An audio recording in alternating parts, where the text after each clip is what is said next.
Hello, so in this video we will study about the condensed phases, solids. So solids have mainly two forms of nature, that is called the crystalline solid and amorphous solid. So atoms or molecules arrange themselves into two types of solids. So any atom or any molecule, they arrange themselves in two types of solids, and they are, number one is crystalline solid and number two is amorphous solid. In crystalline solid, atoms or molecules assume a regular and repeating geometric arrangement,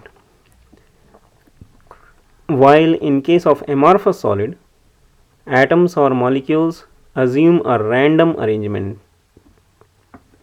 So one example we can take, like a diamond.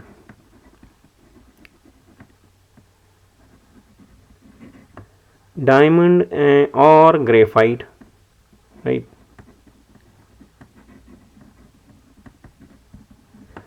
The atoms of the carbon atom in the diamond or in the graphite, they have very regular and repeating geometry, and they have regular arrangement.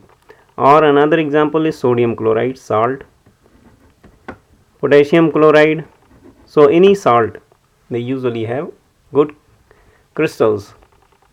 On the other hand, amorphous solid, powder and molecule, atoms or molecules assume a random structure or random arrangement. Here we can take another allotrope of carbon, which is a charcoal.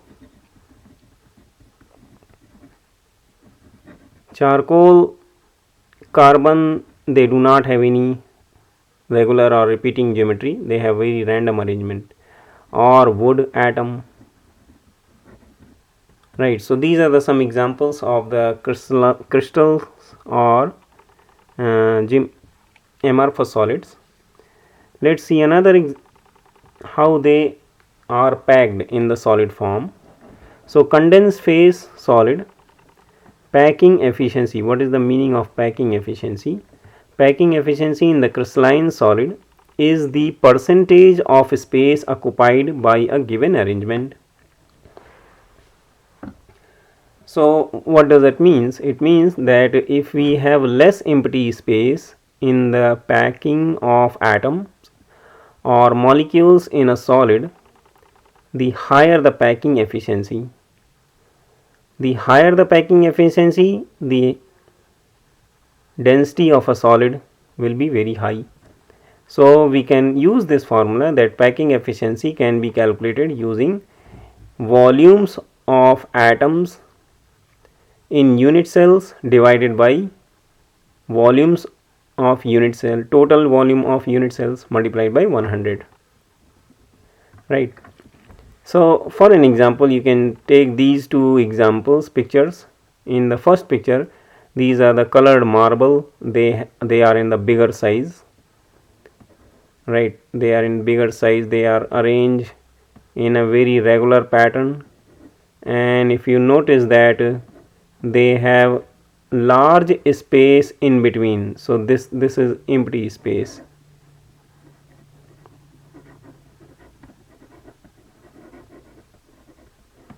Empty space is big. So big marble have big space in between, that is why there less number of marbles can be occupied in this limited space, and the total efficiency was around 70.5%. basically it's 78.5%. and if you see in this picture, the marbles are small and large both. So for an example, if we have large marble like this one, and in between we can pack small marbles also.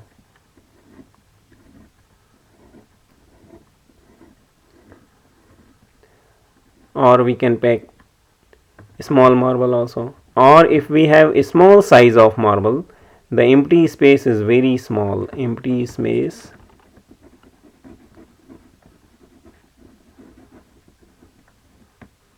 is less. It means we can fill more and more marble in the empty space. So that is why the density of this type of packing will be very high compared to density of this one. Density will be less here. So in next slide we will study the types of crystal solids and how we can calculate the packing efficiency. So next is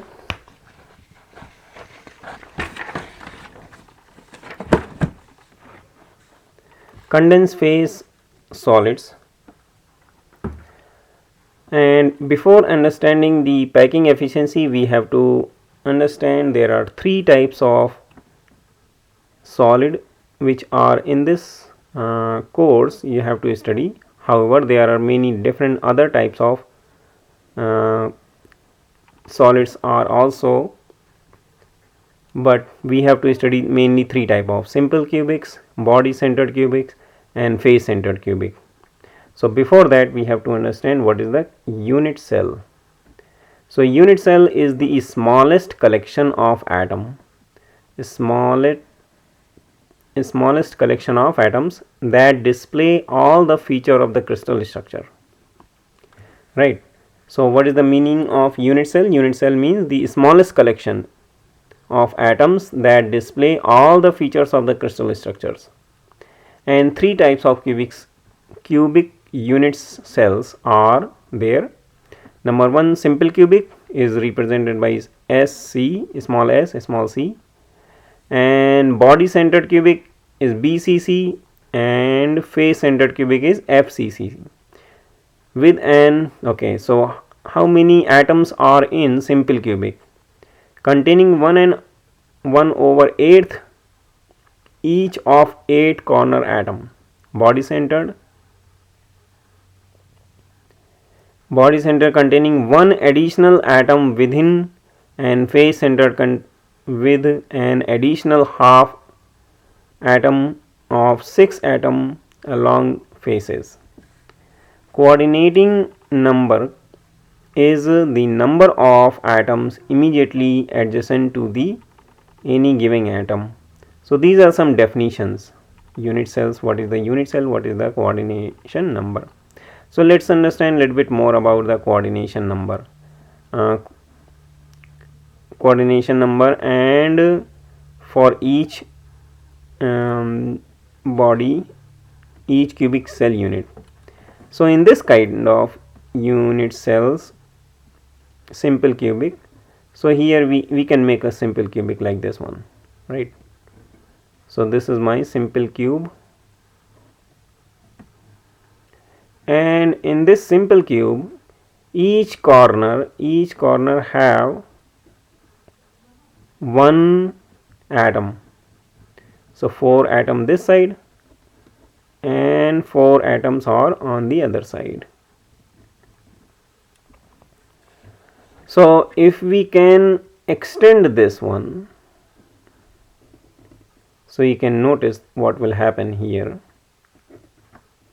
This is the extended form of, and one cube will be on the others on the top of this one, another cube will be on the left hand side, another cube will be at the bottom, another cube will be at the back side. So the coordination number in the cube centered are 6, and because each atom is connected with the almost 3 this side and 3 adjacent to the connected one, total 6. In case of body centered cubic, so it is the same simple cubic as we have seen in the previous diagram. This is the cube, and in this cube what happened, basically there is one atom in the center of the, that is why it's called body centered. So there will be total like every corner have one atom, and one there will be in center. and its coordination number is number 8. What will happen in case of the face centered? Face centered means one on each side. So here you can look at in very close, one each corner and then one atom on each face. One, this is one cube, and each atom, each corner is occupied by one atom.